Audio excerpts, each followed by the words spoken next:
Hi everyone, I'd like to take the opportunity today to inform you about the future of energy sustainability in my home state of Delaware. Before we get started, I'd like to give you a little background info on the state. Delaware is located on the East Coast and is the second smallest state in the U.S. It's currently home to less than 1 million people, with the vast majority living in the northernmost county, Newcastle County.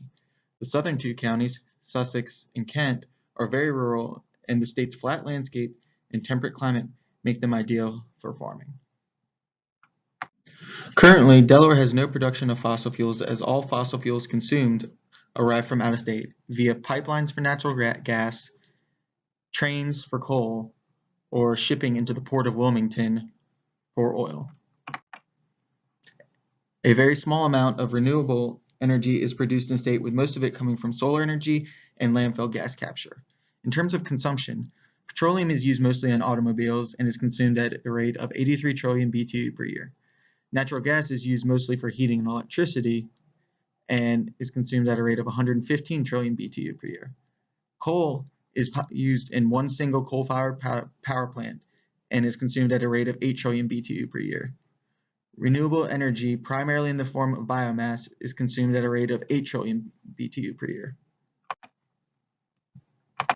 In terms of consumption sectors, they're all fairly evenly split in Delaware, with industrial having the largest fraction at about 30%. In terms of CO2 emissions, Delaware emits approximately 13 million metric tons of CO2 per year, with about 4.8 million metric tons being directly related to electricity generation. In terms of energy per capita, consumption in the state is about 287 million BTU per person, which ranks in 29th in the United States.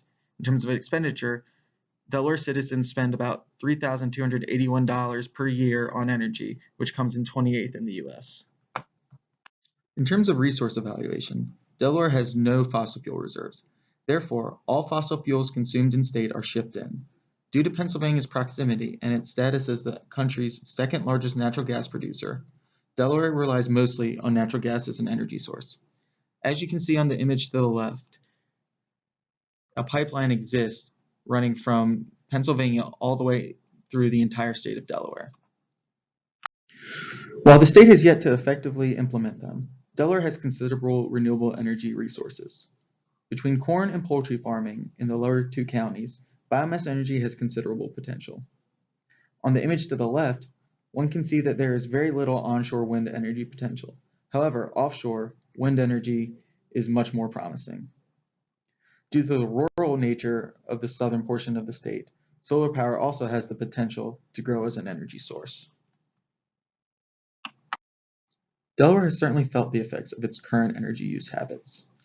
On the left, you can see the NRG Indian River Power Plant. Located on the shore of the Indian River Bay, it is the only coal-fired power plant in the state. In 2011, the Delaware Department of Health conducted a study and found that the areas directly surrounding the plant have seen cancer rates increase by 17%. In addition, until very recently, the plant used through cooling water as the plant's cooling system.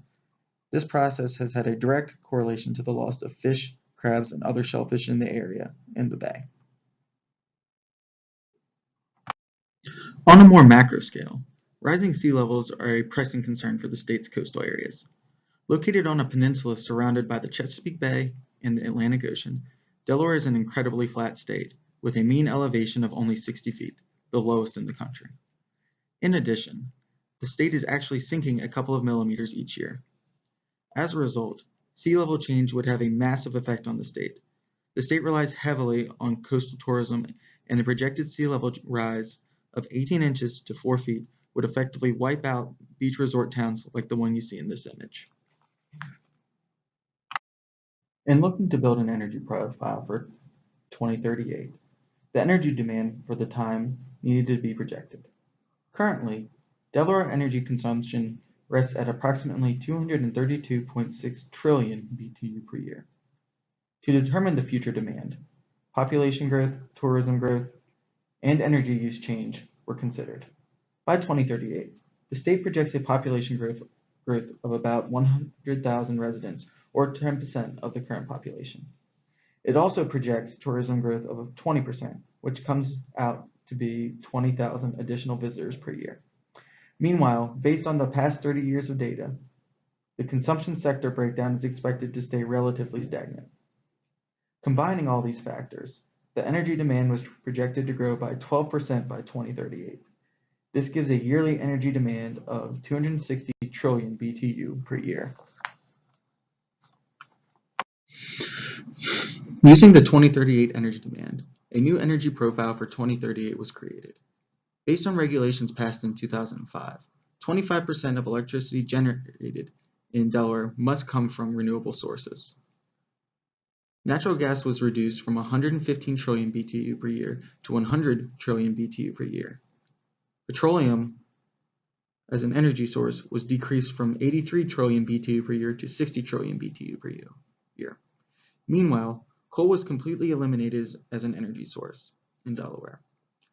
To make up for the loss of energy from fossil fuels, renewable energy was used. The offshore wind energy potential was utilized to produce 55 trillion BTU per year. Older farms will be replaced with solar farms to produce 25 trillion BTU per year. Finally, biomass energy from poultry waste methane capture and alcohol fuel production will generate the final 20 trillion BTU per year to reach the projected demand of 260 trillion BTU per year. This energy profile should help resolve some of the negative environmental impacts of Delaware's current energy profile, while also cutting greenhouse gas emissions. Removing coal as an energy source should put an end to the problems it has caused and allow the Indian River Bay to begin to heal. The profile also cuts the use of fossil fuel use, which in turn should help curtail sea level rise and protect Delaware's coastal towns while also cutting greenhouse gas emissions. In terms of feasibility, the increases in renewable energy generation should not be out of reach. The increase in wind energy production should be easily handled by the introduction of offshore wind farms. As smaller agricultural farms grow less financially viable, they can be replaced by solar farms, alleviating the land use concerns that often coincide with solar energy. Finally, the state's agricultural industry should be able to support increased alcohol fuel production and poultry waste methane capture. Delaware can change its future by changing its energy consumption habits. Thank you.